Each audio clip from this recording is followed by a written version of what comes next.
Well, I suppose you can guess by now that I'm pretty taken by this old Linn Tractor. Now, Anna, who is a volunteer at the Pioneer Village, was able to come across a newspaper article which was published on Saturday, October the 7th in 1995. Now, the headline read, "Simply a Matter of Mountain Madness." And the reporter was interviewing Jim Crack, who was a former president of the Laidley Pioneer Village. I'm going to read the article because it's a pretty good article, to be honest. So, the drivers of the 1928 Linn Tractor hauling massive hardwood logs down Mount Mistake, and that's not far from Laidley, were not all mad. But it helped if they were. The stories abound about the hard men and the mighty machine which now has prided place in the Laidley District Historical Society's new Timber Museum. And former President Jim Crack says he knows of 5 timber getters who drove the 100 horsepower beast with solid rubber tyres on the front and caterpillar tracks on the rear, up and down the mountain, Mount Mistake. And I must find out one day why it was called that, Mount Mistake. There's got to be a reason. Now, the all-American built truck with the giant Waukesha. That was the American pronunciation according to Google. And I'm not sure that that's the correct pronunciation either, but a good friend of the channel, Wayside Wade, he'll know for sure. So it had a 6-cylinder engine, and it used a full tank of petrol in 20 miles, and that would make 2 return trips. It carried up to 20 tons of logs, strapped along the sides with the driver hemmed in the cab between them. Now, one driver told Mr. Crack how he once rolled the Linn toward the end of the downward leg of the mountain track, which had a sheer drop on one side. A storm was threatening, and the driver set off flat out down the mountain, guided by the light of the lightning. On the last corner, the lightning stopped. He couldn't see where he was going, so over the edge he went, Mr. Crack averred. Now, Laidley's timber industry began in earnest in the 1800s, and during World War II, the Hancock brothers lifted 9 million super feet of timber. Not sure what super feet are, but that's how it's worded. Now, only 1 mill, and that's Muckets, is left in Laidley. The Historical Society intends to install a Linn and a timber jinker in the museum alongside bullock yokes and a bullock's honour board. And at this time, the Society was appealing for information, photographs and other memorabilia to help compile a written history of the district's timber industry. Wow.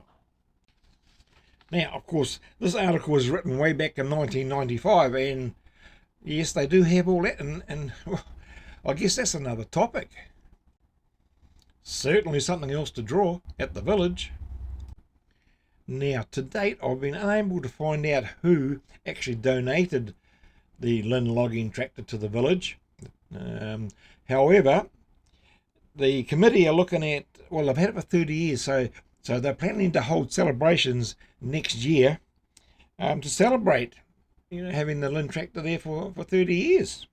Now, just a little bit more information on the Linn Tractor, or truck, as sometimes they call it. Was capable of carrying 50 tons as well as towing a 15-ton trailer, and all this through heavy terrain. The original sawmiller owners, the Hancock brothers, said the Linns were very useful, the only problem being the steering. A small D2 Caterpillar tractor was used to tow the front around when travelling through the bush. And that was a quote from Ian Fordyce, who actually wrote another article about the Linn Tractor and the history of it. But I'm not sure it's the same one, because that apparently was a 1926 Linn Tractor. And in that article, he goes on to say that the truck originally came from the Laidley district just outside Brisbane, and along with 3 others, was used to haul timber from Mount Mistake. The truck was acquired by the Laidley Historical Museum and remained there until a decision was made to get rid of surplus stock. And a lady by the name of Michelle Buchanan purchased the truck at auction, and so began the great task of getting it going. Now it says here that the condition and repairs. So the Linn was in a bad state. The chassis rails were bent from the heavy loads it carried. So it had to be straightened with chains and jacks. And there was a lot of welding and plating done to the chassis and coaming rails. The engine was in very good condition apart from having 4 valves missing. The rust had got to the valve seats and ruined them, and 6 D9 Caterpillar valves were used to replace them. The bottom part of the engine looked as though it had been recently reconditioned. The radiator was missing, and a replacement that looked similar was found at the Toowoomba truck wreckers, along with a carby of an LA case tractor. The fuel tank, which is housed under the driver's seat, came from a Toyota Dyna. The gearbox and diff were in good condition. The rear sprocket had been replaced, and the whole rear end didn't require much work at all. The steering linkage came from a White Road Commander truck. The inlet manifold was complete, but the exhaust was in 3 pieces. Let's as well, there was a few mates involved here because they all welded together, and when it came home, they were amazed to see it looked as if it had never been broken. The magneto came from a crane that was used in the main railway workshops in Brisbane. A vacuum tank was found, and a new bonnet, firewalls, and seat were made. Then came the big day, and they used a Hino tilt truck with a push bar to push it up and down the driveway. The engine was very tight and they couldn't turn it, but after several attempts they got a splutter and a cough, and away it went. A bit of adjustment to the timing and it roared like an aeroplane engine. Next, the official drive. Since it had no steering lock, it was almost impossible to turn. The steering is not heavy, it just didn't turn around corners. Reverse is so slow, you might as well not use it. So that's an interesting little story about, I'm not sure if that was the one that we're looking at now. In fact, it's not, because this one that I've drawn is the 1928 one. But the one I was talking about did come originally from the Laidley Museum.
Well, as you can see, it's not quite finished, but for the purpose of this video, it's pretty close.